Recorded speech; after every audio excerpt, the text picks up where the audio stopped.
Hello everyone, good evening students. খবৰ নিশ্চয় ভাল অকলৰে। আজি টপিকটো হৈছে 12 মাহ। অসমীয়াৰ এটা বছৰত 12টা মাহ থাকে।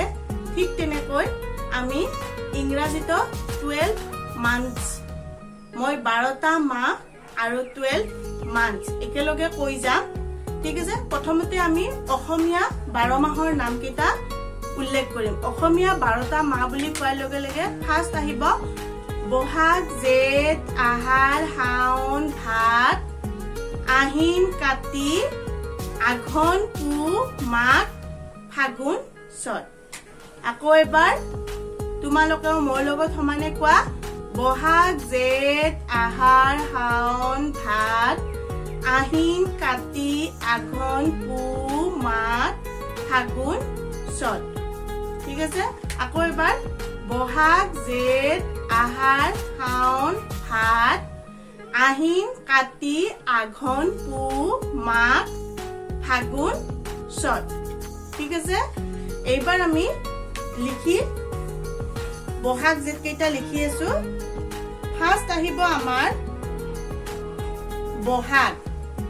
ফাৰ্স্ট আহিলে বহাগ, সেকেন্ড জেঠ, থাৰ্ড আহাৰ, শাওন,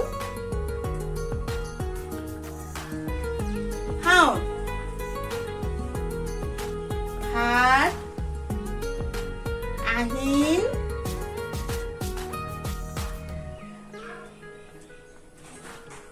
তাৰ পাছত কাতি,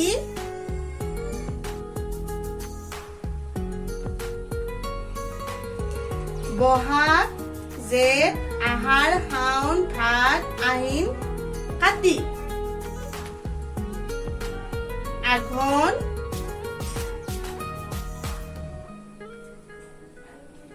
পুহ, মাঘ, ফাগুন,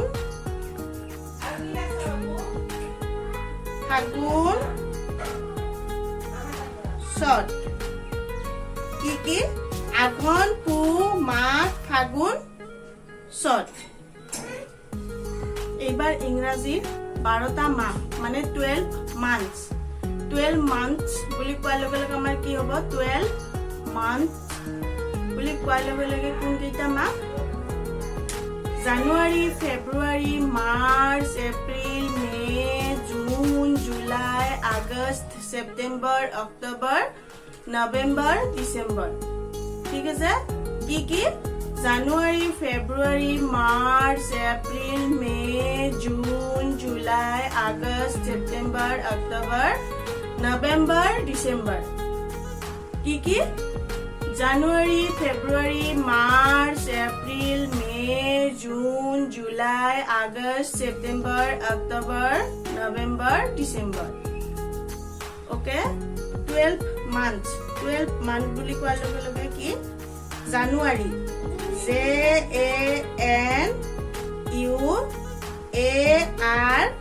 JANUARY, জানুৱাৰী। ফেব্ৰুৱাৰী,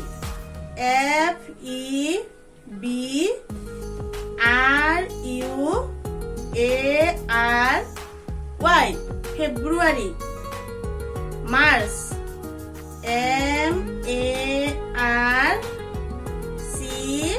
MARCH, March. April, APRIL, April. May, MAY, May. June, JUNE, জুন। জুলাই, JULY, জুলাই। আগষ্ট, AUGUST,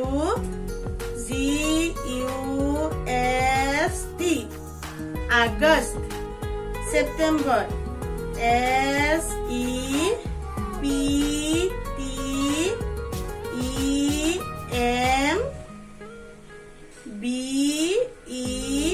SEPTEMBER, ছেপ্টেম্বৰ।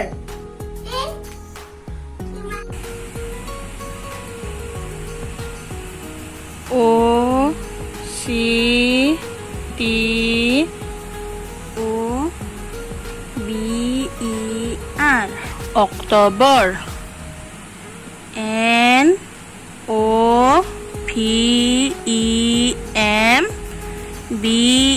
NOVEMBER নৱেম্বৰ DECEMBER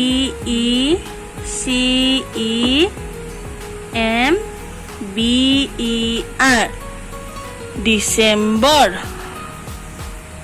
কি তেনেহলে জানুৱাৰী ফেব্ৰুৱাৰী March April May June July আগষ্ট সেপ্টেম্বৰ অক্টোবৰ নৱেম্বৰ ডিসেম্বৰ জানুৱাৰী ফেব্ৰুৱাৰী March April May June July আগষ্ট সেপ্টেম্বৰ অক্টোবৰ নৱেম্বৰ ডিসেম্বৰ আৰু 12টা মাহ কি আছিল 12টা মাহ বহাগ জেঠ আহাৰ শাওন ভাদ আহিন কাতি আঘোণ পুহ মাঘ ফাগুন চত ঠিক আছে তেতিয়াহ'লে আজিৰ ভিডিঅ'টো মই ইমানতে সমাপ্ত কৰিলো ধন্যবাদ